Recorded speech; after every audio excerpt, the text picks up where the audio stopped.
কেডা এলো এত রাইতে?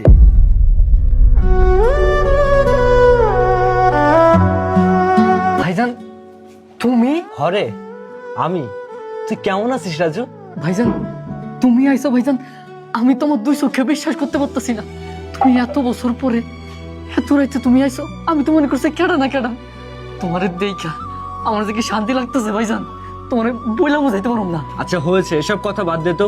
আমি কত বছর পরে দেশের বাড়িতে আসছি বলতো, আমি তো কোনো কিছুই চিনতে পারছি না। আচ্ছা মা কোথায়, তোর ভাবি কই?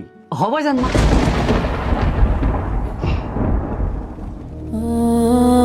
ভাইজান আমি ভাবিরে ডাকে দিতেছি।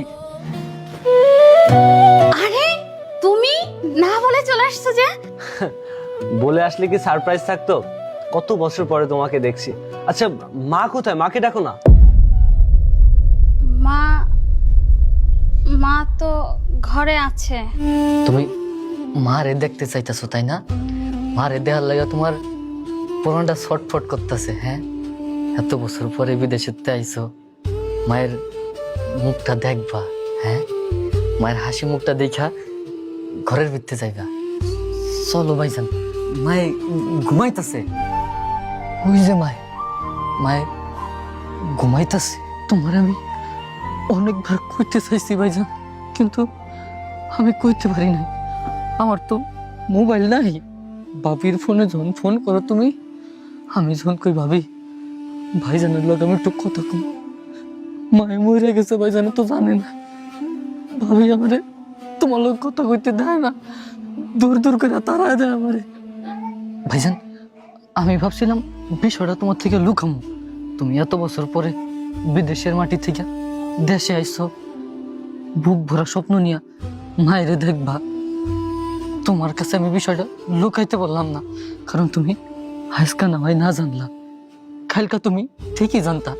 এই কারণে তোমার সরাসরি মায়ের দেখাইতে লইছি। মায়ে ঘুমাইতেছে। রাজু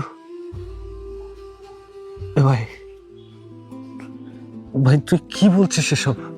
তোরা কেউ কোনো কিছু আমারে বলিস না।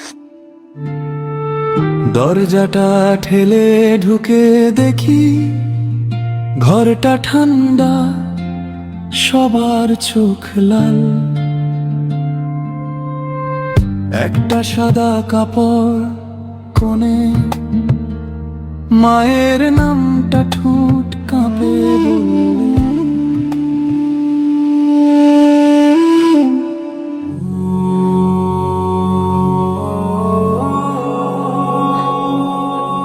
মা,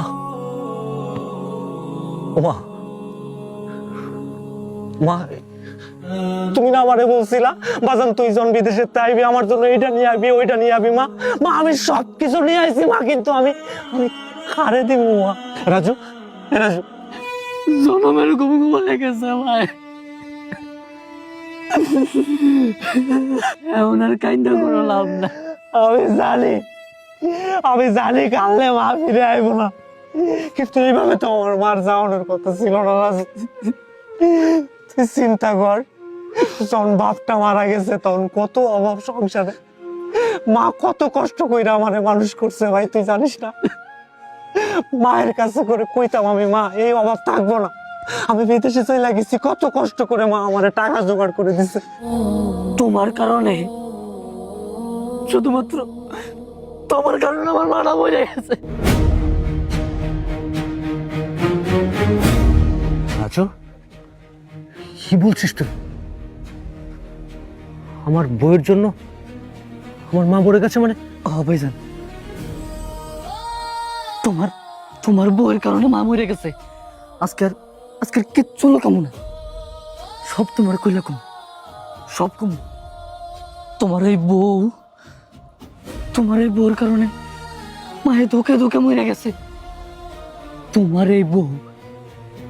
তোমার বউ মারে ওষুধ কিনা দেয় না। তোমার বউয়ের লাইগা বিনা চিকিৎসায় আমার মায়ে মরে গেছে। এখন তোমার বউয়ে অভিনয় করতেছে। তোমার বউয়ের এনতে যাইতে কও, তোমার বউয়ের আমি দুই চোখে দেখতে পারতাছি না। রাজু যাইতে তো কম, কিন্তু যাওয়ানোর আগে একটু বোঝাপড়া করে নিলে ভালো হয় না?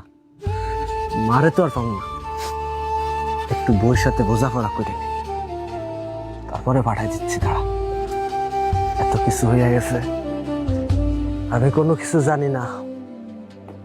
আমার বউয়ের জন্য আমার মায়ের আজকের এই অবস্থা।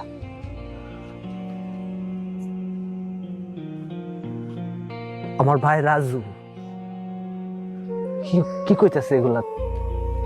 কি আমার একটু কও না। আমার এই মা, আমার মা ছাড়া কিন্তু দুনিয়াতে আর কেউ ছিল না। এই মায়ের জন্য আমার এত দুরাশা, এত কিছু করা। সেই মারে তুমি ওষুধ কিনে দাও নাই, মারে এই শীতের সময় একটা কম্বল কিনে দাও নাই। আমি এই দুঃখ কষ্ট কই রাখবো? তুই তুই কথা ক, তুই তুই চুপ করে আসোস কেন? আরে কোথায় গেলে আমার মারে পাবো? এই তুই তুই এখন এই জায়গায় দাঁড়ায় আসোস কেন? তুই আমার চোখের সামনে থেকে সরে যা। আমি তোরে আর সহ্য করতে পারতেছি না। আমি ঠিকঠাক টাইমে আমি তোরে ডিভোর্স লেটার পাঠাবো। তুই আমার চোখের সামনে থেকে যা। রাজু ওরে যাইতে কর, ওরে আমি সহ্য করতে পারতেছি না, যাইতে কর। তারপর চোখের সামনে থেকে চলে যা। আমার সবকিছু শেষ করে দিছে, আমার সবকিছু শেষ করে দিছে রে ভাই। ভাই তুই কইয়া দে না, আমি কি দিয়া বাসু? আমার আর কেনা কইব বাজান? বাজান রে তুই কবে? আমি রাজু, আমার যে ভাই সবকিছু শেষ হয়ে গেল রে ভাই। তুমি কেন বাইরে নিয়ে গেলা?